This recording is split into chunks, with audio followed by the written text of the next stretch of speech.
Assalamualaikum warahmatullahi wabarakatuh. Perkenalkan, nama saya Siti Nurayunda dari semester 2B. Di sini saya akan mereview materi pertemuan ke-7 dari mata kuliah Hukum Pidana yang membahas tentang bab 3 pembaharuan hukum pidana di Indonesia, yang berisi yang ke-1 ada sejarah berlakunya KUHP di Indonesia.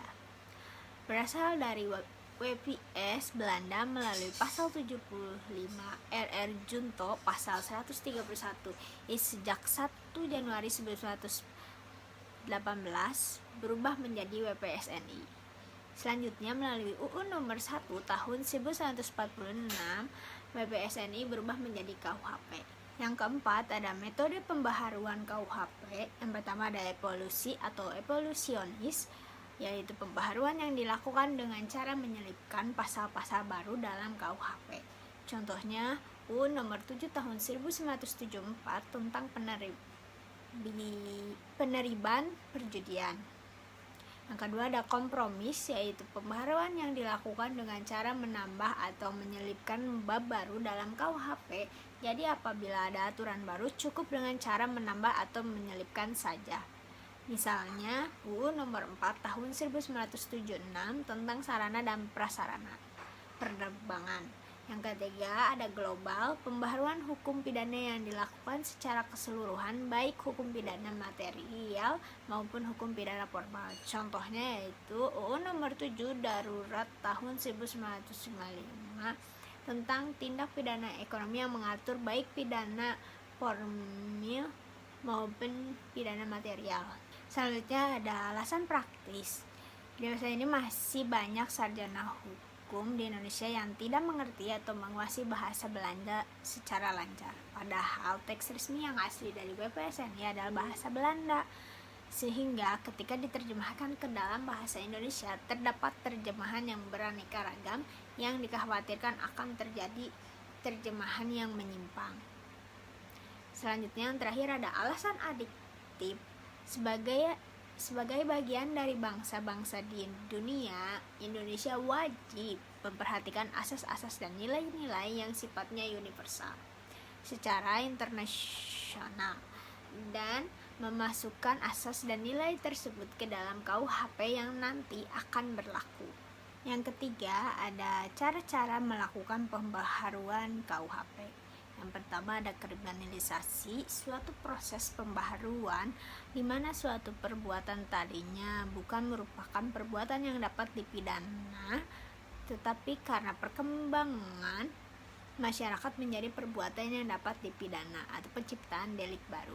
Pembaharuan ini diakhiri dengan terbitnya UU baru, contohnya UU nomor 1 PNPS atau 1965 tentang penodaan agama. Yang kedua ada dekriminalisasi, suatu proses pembaharuan yang tadi suatu perbuatan itu dapat dipidana karena perkembangan masyarakat menjadi perbuatan yang tidak dapat dipidana, yaitu memandulkan delik.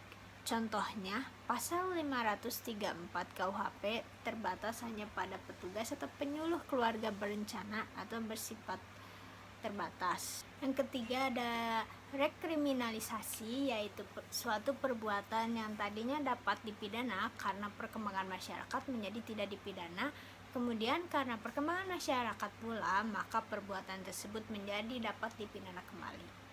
Contohnya UU nomor 17 tahun 1967 tentang penarikan cek kosong. Yang keempat ada depenalisasi, suatu proses yang tadinya perbuatan itu dapat diancam pidana, kemudian diancam pidananya hilang dan masih dimungkinkan untuk diganti dengan sanksi lainnya. Misalnya sanksi kurungan diganti dengan sanksi administrasi.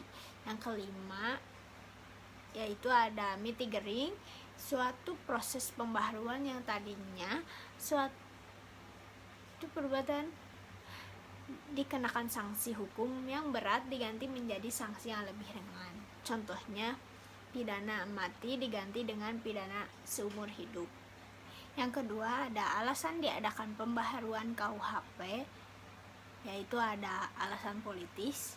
Negara Indonesia adalah negara yang merdeka, oleh karena itu sudah sewajarnya kalau memiliki KUHP yang sifatnya nasional. yang merupakan hasil ciptaan bangsa Indonesia sendiri.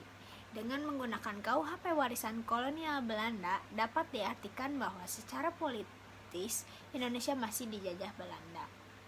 Selanjutnya ada alasan sosiologis.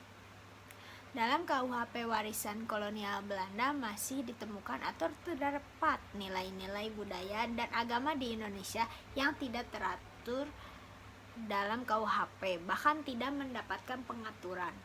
Oleh karena itu, dengan adanya KUHP buatan bangsa Indonesia sendiri, yang terakhir ada priorisasi pembaharuan KUHP secara kronologis. Perubahan, penambahan dan pembaharuan undang-undang hukum pidana telah dilakukan terhadap beberapa peraturan atau UU. Di antaranya, yang pertama ada UU nomor 1 tahun 1946 tentang peraturan hukum pidana. Yang kedua ada UU nomor 20 tahun 1946 tentang hukuman tutupan. Yang ketiga ada UU nomor 7 DRT tahun 1995 tentang penuntutan dan peradilan tindak pidana ekonomi. Yang keempat ada UU nomor 1 tahun 1960 tentang perubahan KUHP. Yang kelima ada UU nomor 7 tahun 1974 tentang penertiban perjudian. Yang keenam ada UU nomor 27 tahun 1999 tentang perubahan KUHP yang berkaitan dengan kejahatan terhadap keamanan negara. Ketujuh, terakhir ada UU nomor 31 tahun 1999 junto UU nomor 20 tahun 2001 tentang tindak pidana korupsi. Sekian dari saya, terima kasih. Selanjutnya di video selanjutnya. Dah.